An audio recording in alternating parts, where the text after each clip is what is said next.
morning, and today I am going to start a new topic: how do metals react with solutions of other metal salts. This topic is very important as far as your examinations are concerned, and you need to understand the basic. Okay, what is the principle, what is the thing that governs the equation, right? And for knowing, for understanding the concept of this reaction, that how this reaction proceeds, whether the reaction is possible or not, you need to learn a reactivity series, which is actually the arrangement of metals in decreasing order of their reactivities. It is a vertical column type of table, okay, in which the most reactive metal is found to be at the top and the least reactive metal is found to be at the bottom.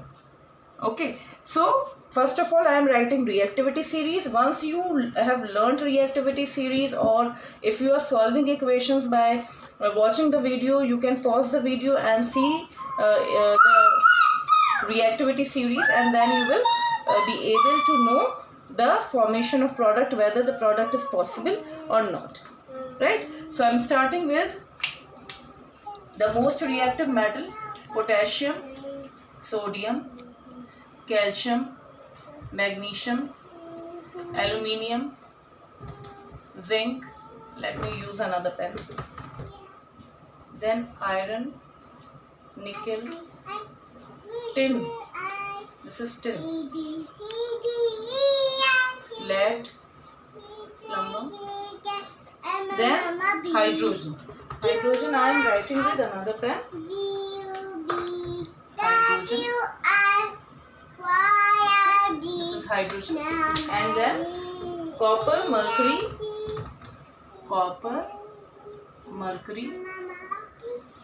silver, gold, platinum. So potassium is the most reactive metal. You will find, if you know about hydrogen, that hydrogen is a non-metal, right? But it has been placed in the reactivity series. Why? Because hydrogen is a unique element which resembles metals as well as non-metals. It exhibits the properties, few properties of metals and few properties of non-metals. Hydrogen has a tendency to lose electron. It changes into H plus ions. Same property you will find with metals also, that metals also have a tendency to lose electrons. And the reactions that you are studying, obviously details इसमें आपको नहीं पढ़ाई जा रही है, but actually loss of electrons की basis पर ही आप अभी पढ़ रहे हैं. तो पोटेशियम हुआ, potassium readily lose electron, then sodium, then calcium, magnesium, aluminium, zinc, iron, then nickel, tin, lead, और उसके बाद आता है hydrogen, which is a non metal. So it is a special thing that non-metal has been placed in the reactivity series. So the reason is what? Because it also loses electrons, electron from its valence shell and changes into H plus ion. तो अगर आप देखें तो जो metals नीचे आ रहे हैं, that are below hydrogen, that are coming after hydrogen, like copper, mercury, silver, gold, platinum. इसका ये सारे कैसे metals हैं? They will not react with HCl, with H2SO4, hydrogen. कुछ भी, जैसे हमने, आपको याद होगा, आपने पोटेशियम के साथ, आपने सपोज करिए पोटेशियम को आप HCl के साथ रिएक्ट करा रहे हैं, तो आपको क्या मिला? Potassium chloride plus hydrogen, right? इसको बैलेंस हम कर देते हैं, 2K, ये मिला. लेकिन अगर आप इसी को सपोज करिए आप सिल्वर को रिएक्ट करा रहे हैं with HCl, so silver will not react readily with HCl, क्योंकि वो इसके रिएक्टिविटी सीरीज के हाइड्रोजन से नीचे आ रहा है. So it has less tendency to lose electrons, and और जब टेंडेंसी कम होगी तो वो H प्लस आइंस को हाइड्रोजन में चेंज नहीं होने देगा. ये मैं पहले आपको सब समझा चुकी हूँ. यानी जो मेटल टॉप पे होगा वो बहुत रिएक्टिव होगा, जो टॉप मेटल नीचे होगा वो लेस रिएक्टिव होगा. ये चीज़, ये कॉन्सेप्ट और क्लियर हो जाएगा when I will give you few examples. So यहाँ पे टॉप पर है ये, they are more reactive. These metals, they are more reactive than hydrogen, right? And these metals, they are less reactive. So you need to learn reactivity series. चाहे आप इसको ऐसे अगर आप याद कर सकते हैं बहुत अच्छी बात है, वरना इसके बहुत सारे निमोनिक्स हैं, निमोनिक्स जो कि आप उसके थ्रू भी याद कर सकते हैं। I am writing one mnemonic which will help you in learning, अगर आपको ऐसे याद नहीं हो रहा। This is a mnemonic. इसमें आपको ये नहीं समझ में आएगा क्या मैम बोलना चाह रही हैं क्या है, बट ये अगर आपको ये लाइन याद हो गई, कैटरीना ने कार मांगी ऑल्टो जैन फरारी नहीं फिर भी है क्यों मिली सिल्वर ऑडी पटाखा, कुछ भी लिख दीजिए। पीटी के लिए कुछ नहीं मुझे मिला, पटाखा ये भी कर लीजिए। सो के फॉर पोटेशियम, एनी से कोई अभी हमारा मतलब नहीं है, ये Na for sodium, Ca calcium, मांगी magnesium Mg, Alto aluminium, Zn zinc, Ferrari Fe means iron, नहीं निकल Ni, ओके Ni, फिर भी P and B, what is Pb, lead. इसमें टिन कहीं रह गया है तो टिन को भी आप ऐड कर सकते हो ऊपर, Sn। फिर भी नहीं सुनो कर सकते हैं, सुनो फिर भी है ना, सुनो Sn। So this is on you. आप अपने आप भी निमोनिक्स बना सकते हैं। H फॉर हाइड्रोजन, मैंने क्यों, यस बेटा, क्यों CU कर दिया है तो Cu फॉर कॉपर, मिली मरकरी, मरकरी का सिंबल इज Hg, ये आपको ध्यान रखना होगा। सिल्वर, ये लास्ट के तो बहुत बच्चे याद रख लेते हैं, शुरू के बीच में प्रॉब्लम आती है एक्चुअली। हाइड्रोजन के बाद के सब बच्चों को याद होते हैं। हाइड्रोजन के बाद क्या है, copper silver mercury, copper mercury silver gold and platinum. तो and silver Ag, Audi Au, पटाखा प्लेटिनम। तो इस तरह से ये एक मैंने ऐसी निमोनिक लिख दिया। अदरवाइज ये रिएक्टिविटी सीरीज कोई मुश्किल काम नहीं है। Potassium, sodium, calcium, magnesium, aluminium, zinc, iron, nickel, tin, lead, hydrogen, copper, mercury, silver, gold, platinum, ये आपको ऐसे याद रखना है, right. So this is a trick. अब हम मेन पॉइंट पे आते हैं कि हमें क्या इसमें समझना है इस टॉपिक में। मैं ये रिएक्टिविटी सीरीज रब नहीं कर रही हूँ। द रीजन इज दैट कि जो भी हम क्वेश्चन सॉल्व करेंगे with the help of this reactivity series. So first is there is first activity, first of all activity 3.12.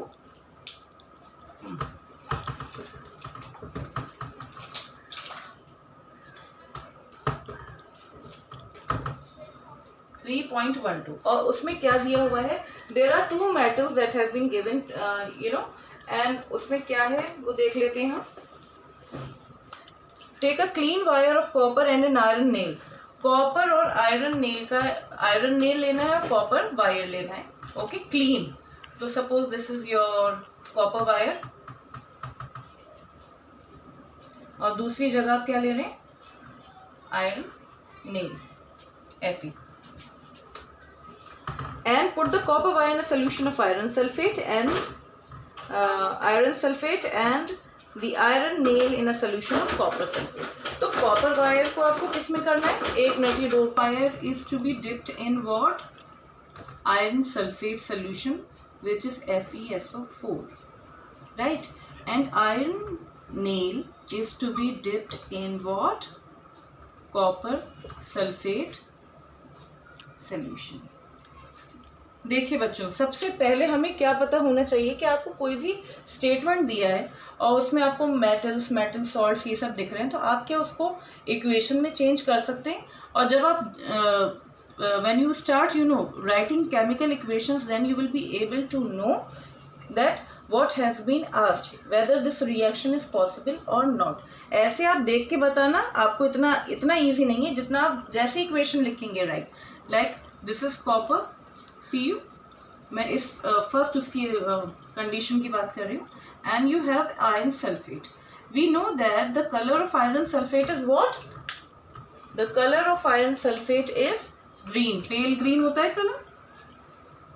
Solution aqueous form में, ऑब्वियसली ये सॉलिड है। When you are reacting, when you are trying to react copper with ferrous sulfate and you want to see what change you have observed, so you will find no reaction, no change, and the answer आपके पास अपने आप ही है. You may locate copper. Copper is here, right, and iron is at the top. Iron is more reactive than copper, means copper is less reactive than iron, so it is unable to displace iron from the salt. Salt से displace नहीं कर पाएगा, that is why no reaction. Solution will remain pale green. कोई change नहीं आएगा. Okay, no reaction will occur. Now let's talk about this condition, the second one, in which what we have taken iron and copper sulfate. Fe plus CuSO4. So when you will dip iron nail in copper sulfate solution, and you will observe after 15 to 20 minutes that what has happened. Is there any change in color? And you have studied in chapter 1 that if you are finding any change in color, it means that a chemical reaction has occurred. तो आप इसमें क्या देखेंगे? Again the same thing, बस थोड़ा reverse दे दिया है. Iron क्या है? More reactive than copper. Iron quickly displace copper from the salt. और क्या हो जाएगा? FeSO4 will be formed. FeSO4 will be formed and copper will be deposited on iron. जो आयरन का पहले आपको सिल्वर कलर दिख रहा था, आपको उस पर रेडिश ब्राउन कलर की कॉपर की डिपॉजिट्स दिखने लगेंगे. And the colour of the solution, हमेशा कलर पर बहुत क्वेश्चंस आते हैं कि what change you will observe, right any 2 changes. तो आप क्या देखेंगे कि blue colour copper sulphate will change into pale green colour. Okay, so this is what we are studying. We are studying actually displacement reaction, जिसमें क्या हो रहा है. जनरल इक्वेशन एक में लिख देती हूँ, उसके बाद we will discuss few more examples. इसको बहुत अच्छे से आपको पढ़ना है कि कोई डाउट नहीं रहे. देखिए आपके पास सपोज करिए मेटल ए है plus salt solution of B, तो क्या बनेगा? Salt solution of A plus metal B. ये बिल्कुल कैसा है, जैसे मैं आपसे बोलूं A plus B C gives what? A C plus B. If you are reacting, if you have more reactive metal than the second metal which is in the salt form, ठीक है, तो ये वाला रिएक्शन होगा. Yes Apple. तो ये वाला reaction होगा. अब हम कुछ और एग्जांपल्स पढ़ लेते हैं. एक मिनट बेटा. Third example that I am giving you is of zinc metal. We know that zinc is also green color, and if you are if you have dipped zinc granules in copper sulfate solution which is blue in color, what will happen? Pause video and write down the products by yourself. देखिए zinc is more reactive. zinc कहाँ पर है? यहाँ पर आ रहा है ना, काफी ऊपर आ रहा है रिएक्टिविटी सीरीज में, whereas copper कहाँ है? यहाँ पर, right? So zinc is more reactive. So zinc has a tendency to displace copper from the salt. तो क्या बन जाएगा? Zinc sulfate plus copper. Reaction will occur, and we should know that zinc sulfate is colorless. So blue color of the solution will change into colorless solution. ये कैसा हो जाएगा? Colorless solution हो जाएगा, and you will find deposits of copper metal on zinc copper particles ऊपर metal के आ जाएंगे zinc पर. ठीक. Now fourth reaction is magnesium. अगर आपने ले लिया, again I am using the same copper sulphate. क्या रिएक्शन होगा? More reactive. Magnesium is more reactive, it will displace copper. तो क्या हो जाएगा? MgSO4 plus Cu. And magnesium sulfate is again also colorless. इसमें भी सेम ही होगा. Blue colour will change to colourless solution. अब नेक्स्ट एक और देख लेते हैं. फिफ्थ एग्जाम्पल देख लेते हैं. Suppose you have taken copper chloride and lead. Suppose you dipped lead strip Pb in copper chloride CuCl2. Copper chloride का कैसा कलर होता है? Green. It has a green colour. Aqueous solution, ये solid है आपका ऑब्वियसली. तो आपको क्या मिलेगा? PbCl2. क्या बन जाएगा? PbCl2 plus Cu. PbCl2 is colorless, right? तो हमने ये समझ में हमें आया कि that copper will be deposited on lead. देख रहे हैं कॉपर का क्या, कॉपर यहाँ पर है और लेड ऊपर है, तो फिर भी रिएक्शन हो जाएगा. ओके. और लेड इजीली कॉपर को हटा देगा उसके प्लेस से और अपने आप उसकी जगह एक्वायर कर लेगा. ऐसे सिक्स्थ एग्जाम्पल. और what I am giving you is an example of copper metal dipped in the solution of silver nitrate AgNO3.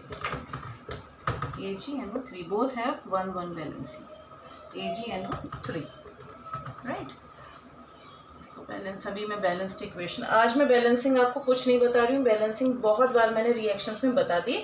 If you find any problem then let me know. तो आपको क्या मिलेगा? Copper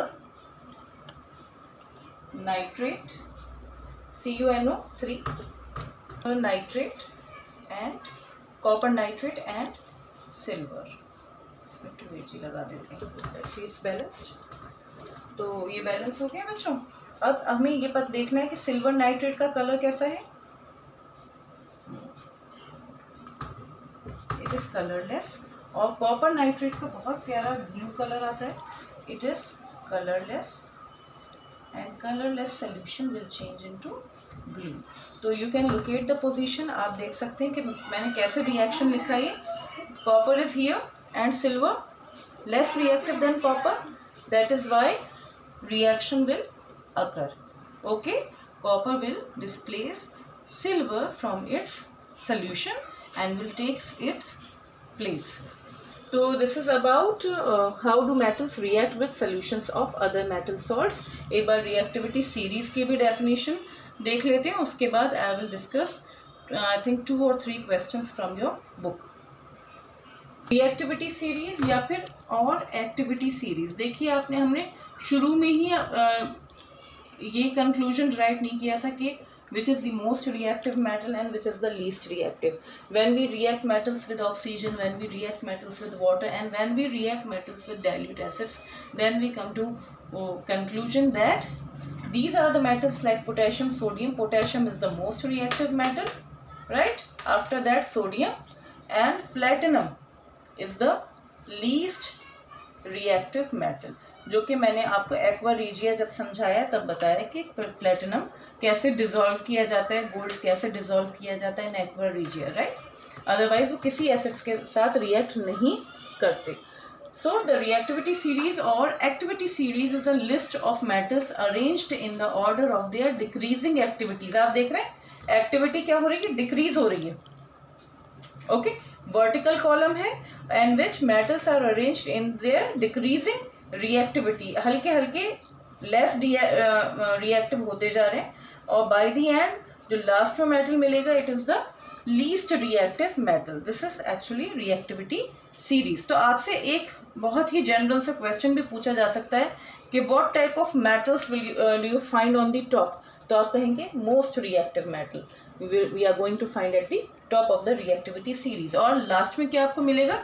least reactive metal. Okay. और hydrogen मैं आपको बता चुकी हूँ रीजन के why hydrogen has been placed in the reactivity series और activity series of metals, because hydrogen has a tendency to lose electron and change into positive ion. H+ ion में change हो जाता है. कार्बन वाला मैंने नहीं बताया है. अब इस साल आप मेटल एक्सट्रैक्शन कुछ नहीं पढ़ रहे हैं, वरना कार्बन को भी बीच में प्लेस में लगाया जाता है. सो this is about what reactivity series. Now let's come two questions. अब जल्दी से कुछ क्वेश्चंस पे आ जाते हैं कि NCERT के ही आपकी गिवन है, वो हम पढ़ लेते हैं जल्दी से। Question from NCERT, question number 3 in text question. जब ये टॉपिक फिनिश होगा आपको, उसके बाद ही आप देखेंगे there are few questions, so this is question number 3। Samples of 4 metals A, B, C and T were taken and added to the following solutions one by one, and what has been observed is written here. So what I did actually, you can see that iron sulphate लिखा हुआ है या ferrous sulphate, उसको मैंने formula बस लिख दिया जल्दी से टेबल बनाने के लिए, right. So FeSO4, copper sulfate, zinc sulfate, these are the 4 solutions that have been taken, and there are metals A, B, C and D, 4 metals whose names are not given, नाम नहीं बताया गया, and आपसे पूछा गया most reactive metal predict करिए कि which is the most reactive metal. तो मोस्ट रिएक्टिव मेटल देखने के लिए सबसे पहले आप देखिए मोस्ट रिएक्टिव जो ये सॉल्ट सॉल्यूशंस दी हुई, इसमें से सबसे रिएक्टिव मेटल आपको कौन सा दिख रहा है? Iron, copper, zinc, silver. I think all of you can recognise that zinc जो है वो मोस्ट रिएक्टिव हमारे लिए है यहाँ पे। ऐसा सॉल्ट जिंक यानी बहुत रिएक्टिव है, और जिंक को जिंक रिएक्टिव है। अगर हम ऑर्डर की बात अभी ऐसे करें, उसके बाद अगर आप देखेंगे तो देन आयरन। आप जिंक के कॉलम में देखिए, there is no reaction, okay. तो यानी ये जो भी मेटल लिया गया है वो जिंक से थोड़ा लेस रिएक्टिव होगा, राइट। जिंक लिया, देन आयरन देखिए, उसके बाद आयरन इज मोर रिएक्टिव, वो iron second reactive metal is iron, okay, most reactive, then iron, और उसके बाद कॉपर एंड देन गोल्ड। अब रिएक्शंस हम देख लेते हैं। अगर कोई आयरन को, यानी जिंक में तो नो रिएक्शन हमें दिख ही नहीं रहा, तो जिंक से तो यानी कोई रिएक्शन नहीं है। तो लेट्स कम टू FeSO4 कि FeSO4 के साथ किसने रिएक्शन दिया है, किस मेटल के साथ रिएक्शन हो गया FeSO4 का, और आप देखेंगे B is the only metal which you know displaces iron from its salt. और क्या बन गया होगा? B जो भी कोई मेटल है SO4 प्लस, हमें जो वैलेंसी कुछ नहीं पता है अभी इसमें, प्लस Fe, isn't it? तभी तो रिएक्शन हुए। तो आप यहाँ पे क्या कहेंगे? B is the most reactive metal. Copper और सिल्वर की मैं अभी बात कर ही नहीं रही हूँ, क्योंकि आप खुद जानते हैं they are less reactive metals than iron. तो मोस्ट रिएक्टिव तो ये हो गया। अब अगर इसमें पूछा गया कि what will happen when B reacts with copper sulphate, B का रिएक्शन अगर आप कॉपर सल्फेट के साथ कराएंगे तो क्या होगा?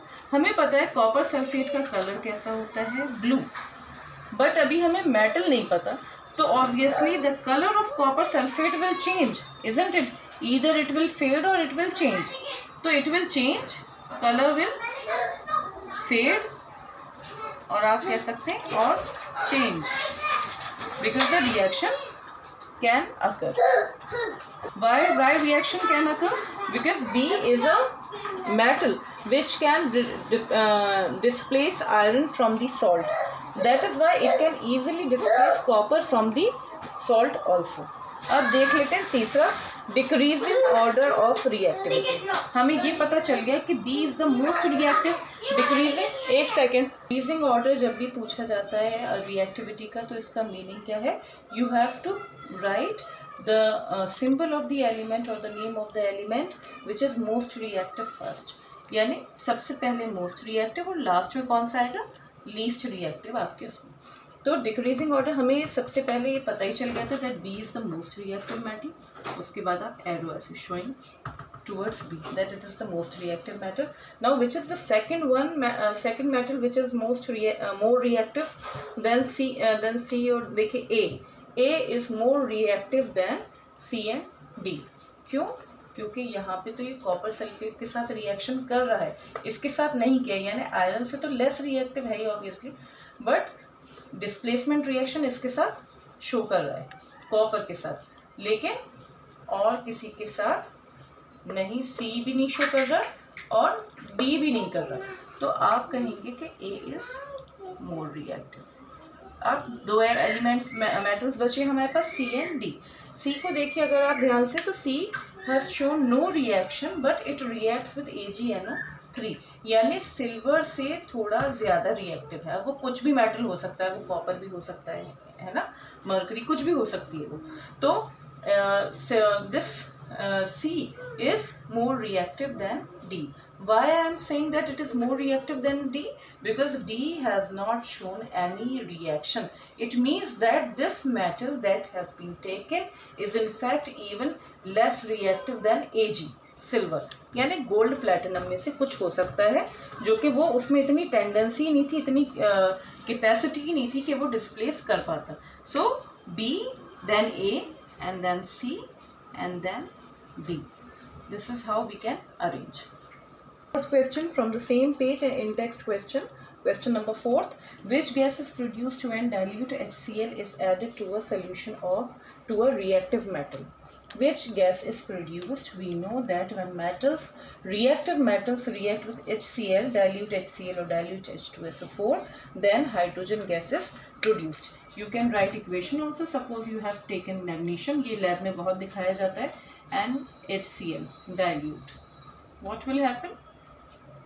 MgCl2 will be formed and evolution of hydrogen gas. Now what we know, hydrogen gas is produced during this reaction. Now write the chemical reaction when Fe, मैंने Fe लिख दिया, iron reacts with dilute H2SO4. तो क्या reaction होगा हमारा? All of you are in a position to write chemical equations, isn't it? Iron is more reactive than hydrogen. It will displace hydrogen and hydrogen gas will be produced. तो अब क्या आ जाएगा? FeSO4 plus H2. Hydrogen gas will be evolved. दोनों reaction में, right? और we know that FeSO4 is of green color, तो आप लिख सकते हैं pale green color will be formed in the solution. Now what would you observe when zinc is added to a solution of FeSO4? Means iron sulfate. Zinc when added to iron sulfate FeSO4, what will happen? Zinc is more reactive than iron.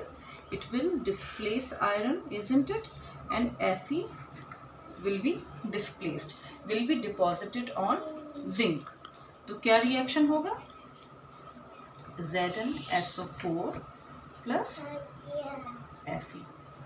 FeSO4 is pale green और green आप लिख सकते हैं, but ZnSO4 is colorless. तो आपने क्या observe किया? That pale green solution changes into colorless solution. aqueous लिख देते हैं यहाँ पे, isn't it? Solid. And what you will find, one more thing that will be noticed or observed in this reaction, that iron will be deposited on zinc. Iron particles will be deposited on zinc. One more question with you. Which of the following will give displacement reaction? This is again from your book. After the when your chapter finishes, you will find this is the first question there. Copper reacts with sodium chloride. You have to tell whether this displacement reaction is possible or not. Copper is more reactive than Na. Copper is less reactive than Na. That is why no reaction can occur. No reaction, right? Reaction is not possible in this case. Now aluminium and magnesium chloride. What you will find, आप अपनी book में क्या देखेंगे, पूरी एक statement दिया हुआ है, उसको मैंने इक्वेशन में चेंज कर दिया है. Now aluminium and magnesium chloride, which one is more reactive, aluminium or magnesium? Magnesium is more reactive. So reaction here will also not occur. No reaction.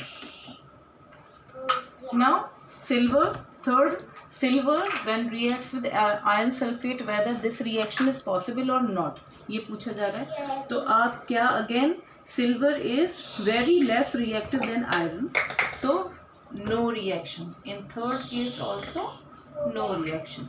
Now the last one, copper react with silver nitrate, तो reaction होगा या नहीं होगा? Yes, the reaction will occur. आपको ये मैंने example में के भी थ्रू डिस्कस किया है आपसे. What will be formed? Copper will displace silver and silver will be deposited on copper. तो आप क्या देखेंगे, क्या बनेगा? Copper nitrate plus silver, right? इसको बैलेंस कर लेंगे हम लोग 2 Ag. I think balanced. Now it is balanced. So reaction will occur only in this case, D case. All about how do metals react with metal salts, and I hope the topic is very much clear to you. Practice more and more equations, and obviously in the end you will be more confident.